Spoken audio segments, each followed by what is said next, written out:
بسم اللہ الرحمن الرحیم نحمدہ ونصلی ونسلم علی رسولہ الکریم اما بعد فاعوذ باللہ من الشیطان الرجیم بسم اللہ الرحمن الرحیم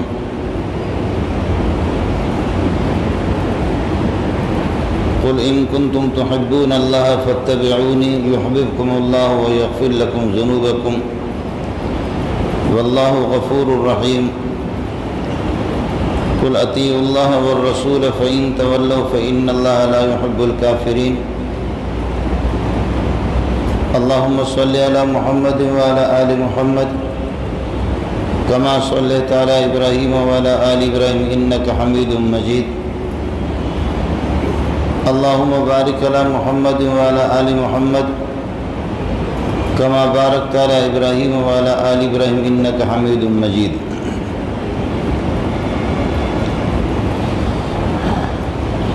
معزز سامعین،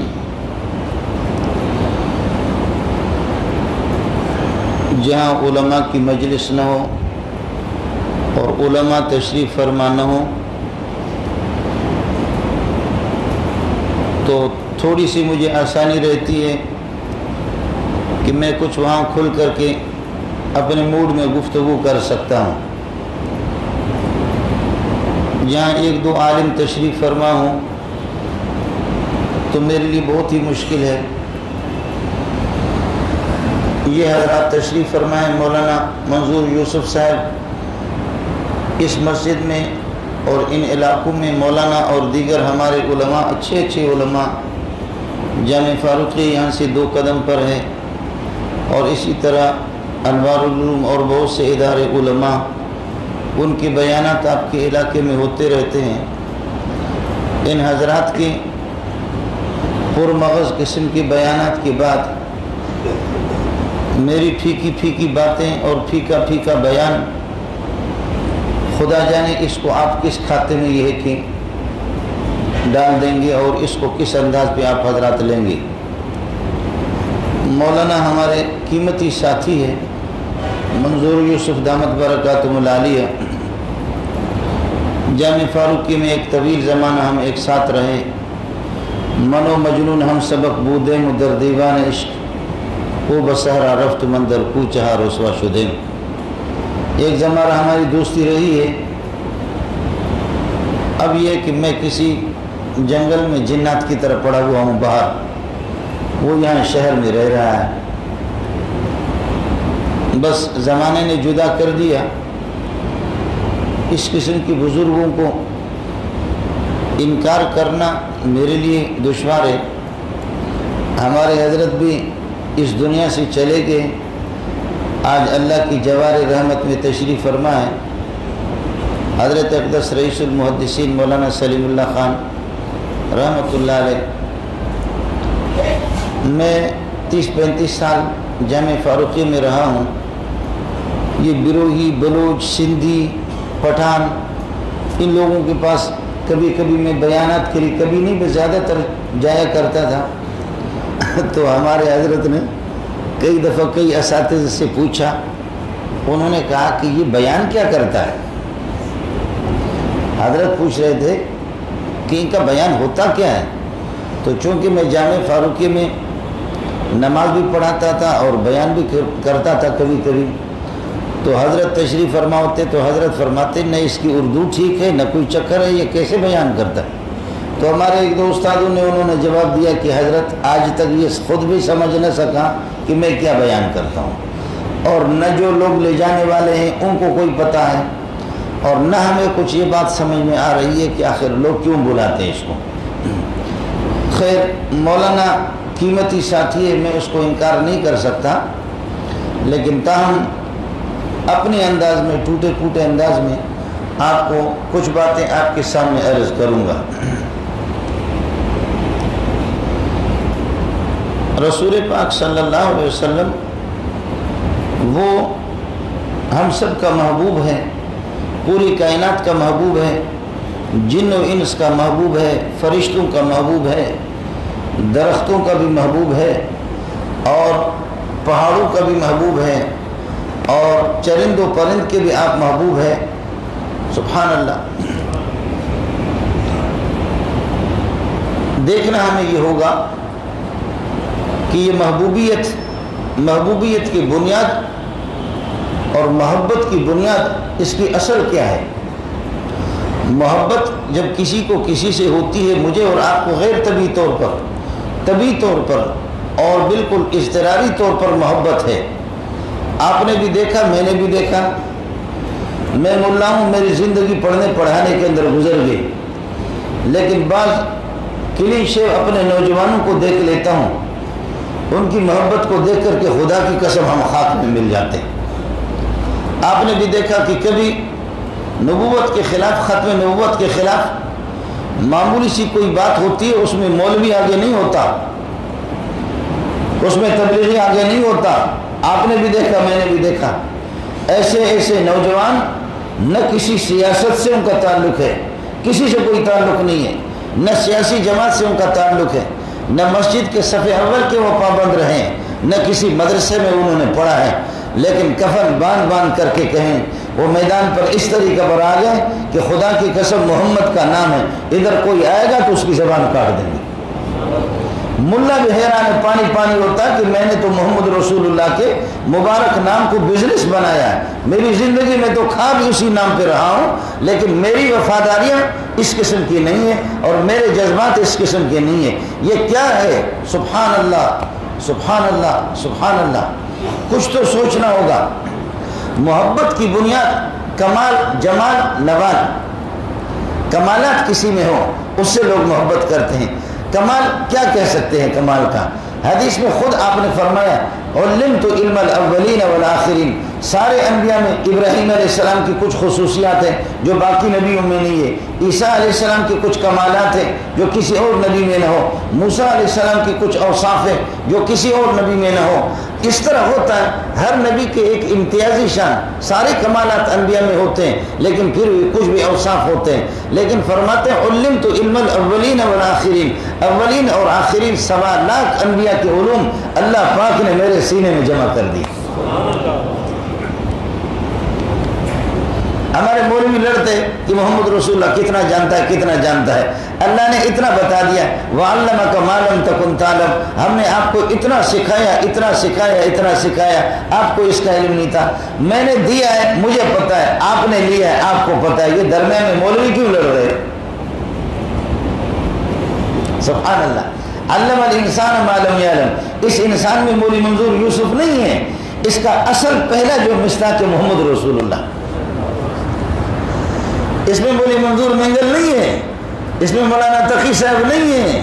خیال کیجئے گا، انسان کو اتنا سکھایا، اتنا سکھایا، اتنا سکھایا، اس کا پہلا جو مصداق ہے محمد رسول اللہ صلی اللہ علیہ وسلم۔ دینے والے کو پتا ہے کہ کتنا دیا، لینے والے کو پتا ہے کہ کتنا لیا۔ آپ کو کیا پتا ہے؟ میں نے اپنے شیخ مولانا سلیم اللہ سے کتنا لیا، سلیم اللہ نے حسین و مدنی سے کتنا لیا، حسین و مدنی نے شیخ الہند سے کتنا لیا، انہوں نے قاسم العلوم والخیرات محمد قاسم نانوتوی سے کتنا لیا، کس نے کس بزرگ سے؟ ارے یہ قطرۃ فی قطرۃ نہر ونہر فی نہر بحر، قطرہ قطرہ مل کر کے نہر بنیں گے، نہر آپس میں ملتے تو بحر بنتا ہے، سمندر بنتا ہے۔ یہ سارے سمندر محمد رسول اللہ کے علوم کے سامنے قطرہ بھی نہیں۔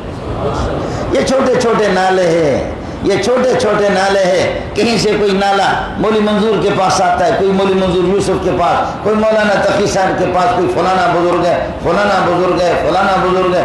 یہ سب کو جمع کرو، یہ سارے کے سارے، یہ چھوٹی چھوٹی نہریں جمع ہو کر کے بحر وہ محمد رسول اللہ صلی اللہ علیہ وسلم۔ وَعَلَّمَكَ مَا لَمْ تَكُنْ تَعْلَمْ. مجھے پتہ ہے. آپ لوگ ادھر جو بیٹھے ہوئے آپ کو پتہ نہیں کہ میں نے سلیم اللہ سے کتنا پڑھا ہے, تو پھر آسمان کی باتیں آپ کریں گے. ہمیں پتہ نہیں ہے کہ شیخ سلیم اللہ نے حسین المدنی سے کیا لیا. جب آپ کو میرے بارے میں پتہ نہیں ہے, میرے شیخ کے بارے میں پتہ نہیں ہے, تو ہم کیسے؟ قرآن نے بالکل اس بات کو مبہم رکھا, فرمایا کہ مجھے پتہ کتنا دیا, آپ کو پتہ کتنا لیا. سبحان اللہ, سبحان اللہ. وَعَلَّمَكَ مَا لَمْ تَكُنْ تَعْلَمْ. ہمیں وہ کچھ سکھایا کہ جس کا آپ کو علم نہیں تھا. مَا كُنْتَ تَدْرِي مَا الْكِتَابُ وَلَا الْإِيمَانُ. کتاب کا علم بھی آپ کو نہیں تھا, ایمان کی تفصیلات معلوم نہیں تھیں. یہ سب کچھ آپ کے سینے کے اندر ہم نے جمع کر دیا, یہ سب کچھ ہم نے آپ کو بتا دیا. قرآن آپ کو سنا رہا ہوں, کوئی اور چیز نہیں. ما كنت تدري ما الكتاب ولا الإيمان ولكن جعلناه نورا ولكن جعلناه نورا. قرآن بھی نور, جبریل بھی نور, اللہ نور السماوات, اللہ بھی نور. ایک نور نے جبریل نوری کے ساتھ قرآن نور کو بھیجا محمد کے پاس, محمد بھی نور, اور تاکہ امت کو بھی نورانی بنا دے. یہی ہو محبت کی بنیاد. میں نے عرض کیا کہ کسی کا کمال ہے. علمت علم الاولین والآخرین, اولین اور آخرین کے سارے علوم اللہ نے مجھے دیے. محبت کی بنیاد جمال, جمال, جمال. نبی کو دیکھ کر کے آدمی غیر اختیاری طور پر عاشق ہوتا ہے. میں شفا میں قاضی صاحب کے شفا میں پڑھ رہا تھا, قاضی ایاز رحمۃ اللہ علیہ, کہ ایک صحابی مجلس میں آ کر کے مسلسل دیکھتا. سارے صحابہ, بعض صحابہ کہتے کہ ہم دیکھ نہیں سکتے,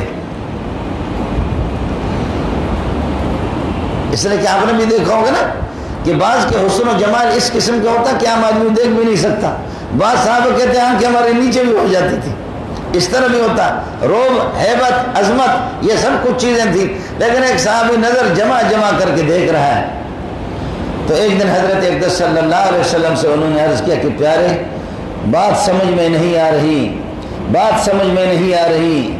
یہاں آتا ہوں, آنکھیں ٹھنڈی ہو جاتی ہے, سینہ ٹھنڈا ہو جاتا ہے, آپ کو دیکھ لیتا ہوں. 1 گھنٹے کے لیے 2 گھنٹے کے لیے جدا ہوتا ہوں, 1 دن کے لیے 2 دن کے لیے جدا ہو جاتا ہوں, مچھلی کی طرح تڑپتا ہوں, مچھلی کی طرح تڑپتا ہوں. پھر آ کر کے اپنے دل کو پھر یہ کہ تسلی دیتا ہوں جب آپ کی زیارت ہو جاتی ہے. لیکن یہ بتاؤ حضرت, یہ بتاؤ کہ جب آپ اعلیٰ علیین میں, جنت کے اعلیٰ اوپر طبقات میں ہوں گے, ہم غریب پتہ نہیں کہاں ہوں گے, وہاں میرا کیا ہوگا, میں کیسے برداشت کروں. سبحان اللہ, کیا ایمان ہے. حضرت میں اس دنیا میں 2 دن بھی آپ سے جدا نہیں رہ سکتا, 2 دن بھی آپ سے جدا نہیں رہ سکتا. لیکن آپ یہ بتائیں کہ وہاں جنت کے طبقات ہیں, آپ اعلیٰ طبقے میں ہوں گے, خدا جانے کہ ہم کہاں ہوں گے, آپ کی زیارت کیسے ہوگی. وہ جنت ہی کیا ہے, وہ جنت کے کسی طبقے میں مجھے بھیجیں جہاں آپ نہ ہو, تو ہم کیسے رہ سکیں گے. میں آپ کو بات سمجھا نہ سکوں. رسول پاک صلی اللہ علیہ وسلم کا جب وصال ہو گیا تو آپ کو سخت تکلیف ہو گئی. ویسے ہمارے یہاں مشہور تو یہ ہے, ہم کہتے ہیں کہ جو نیکوکار لوگ ہوتے ہیں ان کی روح بڑی آسانی سے نکل جاتی ہے. جو بدکار قسم کے باغی قسم کے لوگ ہوتے ہیں, فراڈی ہوتے, خدا کے باغی ہوتے, سنت کے باغی, دین کے باغی, اور ان کی روح بڑی مشکل بہت, یہ ہے حدیث میں بھی آتا ہے. لیکن یہ ایک عام ضابطہ نہیں ہے, عام کلی نہیں ہے. اما فرماتی ہیں اما عائشہ رضی اللہ تعالیٰ عنہ, محمد رسول اللہ کی روح مبارک آپ کے جسم سے اس طرح تکلیف کے ساتھ آپ کو اتنی تکلیف ہو گئی, آپ کی تکلیف کو دیکھ کر کے اس کے بعد میں یہ رشک نہیں کرتی کسی پر کہ کسی کی روح آسانی سے نکل جائے. خود میں نے دیکھا محمد رسول اللہ کو سخت تکلیف ہوگی. اب کیسے تکلیف ہوگی گئی, ایسے اللہ کے پیارے, ایسے محبوب, کیسے تکلیف ہو گئی. آپ کو بھی بات سمجھ میں نہیں. یہ مولوی بھی آپس میں لڑ پڑے, مولوی بھی آپس میں لڑ پڑے کہ کیوں تکلیف ہوگی. تو ایک مولوی کہتا ہے کہ جی جتنا کوئی طاقتور ہوتا ہے اس کی روح اتنی طاقتور ہوتی ہے, تو محمد رسول اللہ نبی میں 4000 انسانوں کی طاقت ہوتی ہے, تو روح طاقتور تھی. تو اس وجہ سے یہ ہے کہ اس کشمکش کے اندر حضرت کو تکلیف ہو گئی, حضرت کے پسینے آ گئے. ظاہر ہے کہ بھائی آپ انسان کی طاقت، انسان کی روح، اس کی قوت الگ ہے، چیونٹی کی الگ ہے، چھوٹے چھوٹے اللہ آپ کا بھلا کرے جانوروں کی الگ ہے، اور بڑے طاقت اس میں ہیکل اور بڑے بڑے جسم کے ان کی طاقت الگ ہوتی ہے۔ تو کہتے ہیں اتنا طاقتور کہ 4000 انسانوں کی طاقت، تو اس طاقت کی وجہ سے روح بھی بڑی طاقتور تھی، تو اب اس روح کا، طاقتور روح کا اس جسم سے نکلنا، اس کشمکش کے اندر یہ کہ تکلیف ہو گئی۔ کہہ دیا کسی مولوی نے یہ بھی کہہ دیا۔ حضرت شیخ العربی والعجم مولانا حسین مدنی رحمۃ اللہ علیہ فرماتے کہ اصل مسئلہ یہ نہیں ہے، یہ خواہ آپ لوگ لڑ رہے ہیں مولوی لوگ۔ اصل مسئلہ کیا ہے؟ فرمایا کہ حضرت ملک الموت اسرائیل علیہ السلام آ گئے، انہوں نے عرض کیا کہ اے روح محمدی نکل جا، اے روح محمدی نکل جا، فرشتے آپ کے انتظار میں ہیں، جنت آپ کے انتظار میں ہے، اے روح محمدی نکل جا۔ تو روح محمدی نے جواب یہ دیا، روح محمدی نے جواب یہ دیا کہ 63 سال جس پیارے جسم کے اندر رہ چکی ہوں، مجھے نکال کر کے کس جنت میں لے جاؤ، اس سے بڑی جنت کائنات میں کوئی بھی نہیں۔ بڑی پیاری بات کی، اس سے کوئی قیمتی جنت کوئی بھی نہیں ہے۔ تیری جنت میں، اس جنت میں محمد نہیں ہے، محمد کا جسم تو خود ہی جنت ہے۔ ویسے بخاری کی روایت ہے پہلی جلد میں، یہ بس اس طرح آپ جائیں گے، یہاں سیدھے ہاتھ پر یہ منبر ہے، اور ادھر الٹے ہاتھ پہ حضرت عائشہ رضی اللہ تعالیٰ عنہ کا حجرہ ہے۔ اسی حجرہ کے اندر حضرت اقدس صلی اللہ علیہ وسلم بھی دفن ہے، اور حضرت ابو بکر اور عمر بھی اسی میں، جو بالکل یہاں سے لے کر کے بس اتنے فاصلے پر یہ حضرت عائشہ کا جو حجرہ ہے۔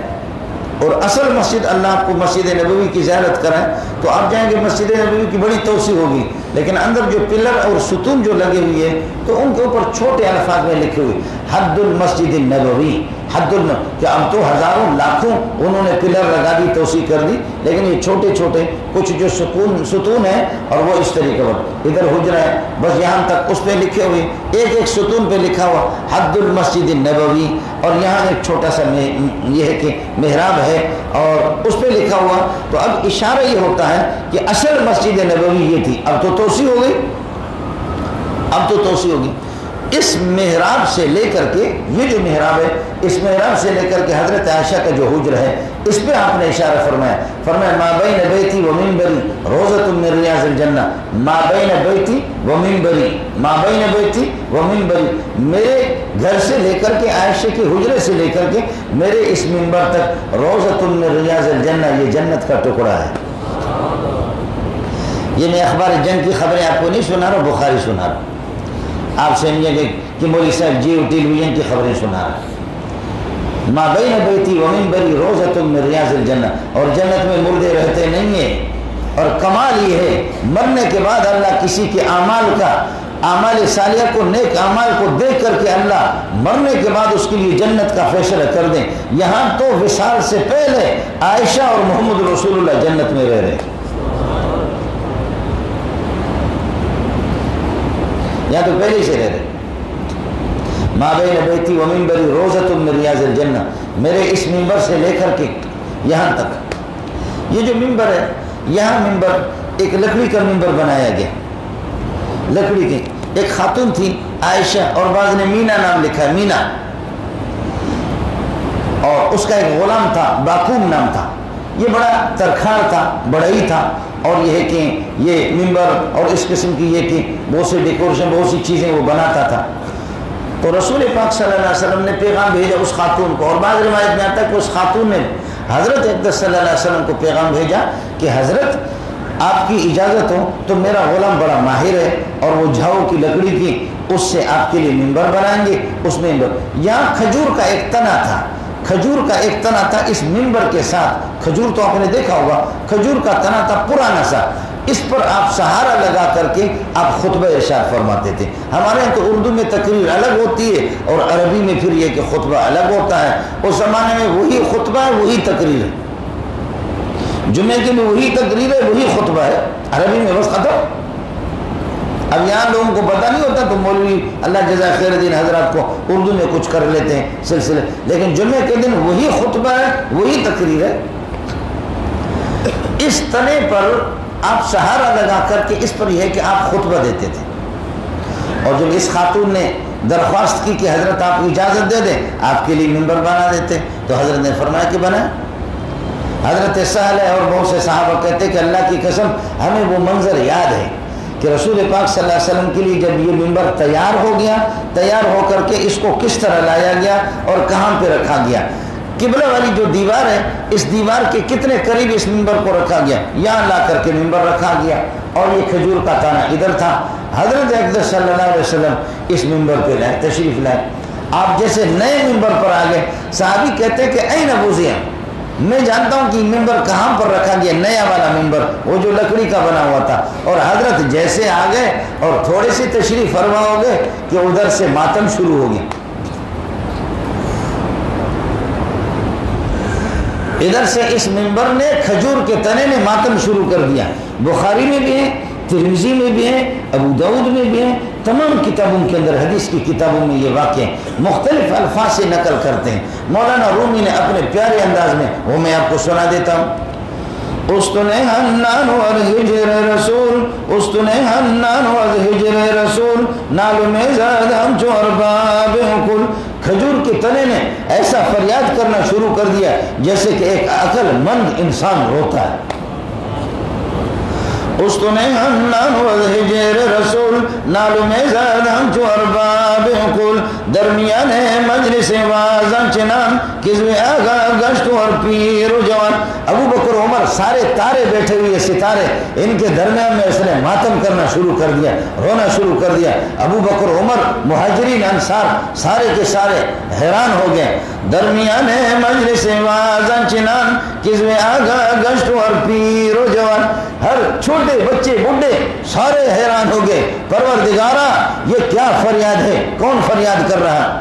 درمیان مجلس وازن چنان، کسوے آگا گشت اور پیر و جوان، در تحیر مد اصحاب رسول، کس میں نالس تم بارزتل۔ ابو بکر نے الگ رونا شروع کر دیا، عمر نے الگ رونا شروع کر دیا، سارے صحابہ حیران ہو گیا کہ ستون کو کیا ہو گیا، کھجور کے تنے کو کیا ہو گیا، یہ بھی رو رہا ہے، یہ بھی رو رہا ہے۔ درخت بھی روتے ہیں، درخت بھی محمد کے فراق اور جدائی پہ روتے ہیں، پہاڑ بھی روتے ہیں، ایک ہم لوگ ہیں کہ جو محمد کے فراق پہ نہیں رو رہے۔ اپنا علاج کرنا پڑے گا مجھے اور آپ کو۔ ثم قست قلوبکم من بعد ذلک فہی کالحجارۃ، دل کا سخت ہونا، آنکھوں کا خشک ہونا، آنکھوں سے آنسوں کا نہ آنا، اس پہ بھی کچھ سوچنا پڑے گا، اس پہ بھی کچھ سوچنا پڑے گا۔ در تحیر مد اصحاب رسول، کس میں نالس تم بارزتل۔ حضرت اقدس صلی اللہ علیہ وسلم نے فوراً محراب اور ممبر، نیا والا ممبر چھوڑ دیا، جا کر کے گفت پیغمبر چی خواہی ستون، گفت جانا مال فراقات گشت خون۔ حضرت نے بخاری کے الفاظ بھی آپ کو سنا رہا، ترمذی کے، فرمائے کہ فلتزمہ، نبی نے ممبر، نیا والا ممبر چھوڑ کر کے فلتزمہ، نبی اس سے چمٹ گیا۔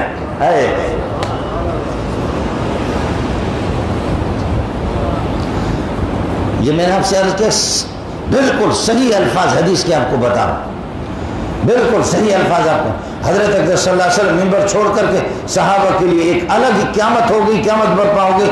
حضرت آگے ایسے آپ نے یہ ہے کہ اس کو فلتزمہ، نبی اس سے چمٹ گیا۔ اور ترمذی کے الفاظ یہ فاعتنقہ، نبی نے سینے سے ملایا اس کو۔ سبحان اللہ، سبحان اللہ۔ قاضی صاحب نے ایک حدیث نقل کیے، فَأَصْغَى، حضرت صلی اللہ علیہ وسلم نے اپنے کان مبارک اس کے لیے جھکا دیے اور وہ اس نے رونا شروع کر دیا۔ بخاری کے الفاظ یہ ہے کہ جیسے کہ اونٹنی، آپ نے نہ اونٹ دیکھا نہ اونٹنی، آپ نے تو کاریں گاڑیاں دیکھی، ویگو گاڑیاں دیکھی، آپ کو کیا پتا ہے کہ اونٹ اونٹنی کیا؟ اونٹنی جس طرح گابل ہوتی ہے اس کے خاص قسم کی ہے کہ آواز ہوتی ہے، یہاں وہ آواز میں نے آپ کو نہیں سنا تھا، ہم لوگ اونٹوں والے جب میں حدیث پڑھاتا ہوں تو ان کو آواز طلبہ کو بتاتا ہوں، لیکن یہ ہے کہ یہاں پھر کہیں گے پتہ نہیں مولوی صاحب کیا چکر چلا رہا ہے۔ جب میں سبق پڑھاتا ہوں تو ہم لوگ تو اونٹوں والے لوگ ہیں، تو اونٹ دیہاتی بکری چرانے والے لوگ ہیں، تو میں اپنے شاگردوں کو وہاں آواز پھر سناتا ہوں، اسی انداز میں یہ کہ سناتا ہوں۔ لیکن خیر، حدیث میں بخاری کے الفاظ یہ ہے کہ جیسے کہ گابن قسم کی اونٹنی ہوتی ہے، جس انداز میں وہ فریاد کرتی ہے تو کھجور کے تنے نے اس طرح اس نے پوری مسجد کو سر پہ اٹھایا۔ حضرت اقدس نے منبر کو چھوڑا، خطبہ بھی رہ گیا، تقریر بھی رہ گئی، صحابہ بھی سارے کے سارے، ایک قیامت آ گئی۔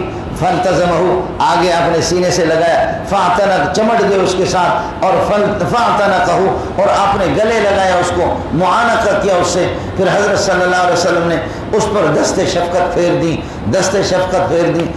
تو پھر ایسے سسکیاں لے لے کر کے آہستہ آہستہ آہستہ آہستہ آہستہ آہستہ اس نے اپنے اوپر کنٹرول کر دیا۔ حدیث کے الفاظ یہ جیسے کسی بچے کو خاموش کرایا جاتا، جو زیادہ صدمہ ہو، بڑے تھپڑ اس کو پڑ گئے ہو، اس کو ظاہر ہے کہ خاموش کرانا بہت مشکل سے ہوگا۔ کافی دیر کے بعد جب وہ خاموش ہو گیا تو حضرت اقدس صلی اللہ علیہ وسلم نے فرمایا کہ بولو آپ کو چاہیے کیا، میں آپ کے لیے دعا کروں۔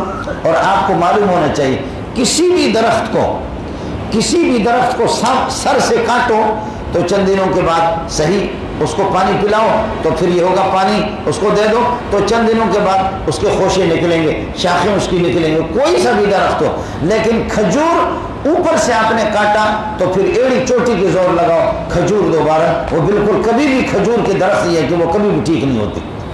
اب آپ کو کیا سمجھائے آدمی، مشکل ہے نا۔ ہم لوگ، آپ کا تجربہ الگ ہے شہر والے، اور ہم لوگ دیہاتی لوگ کھجور والے، ہمارا تجربہ الگ ہے۔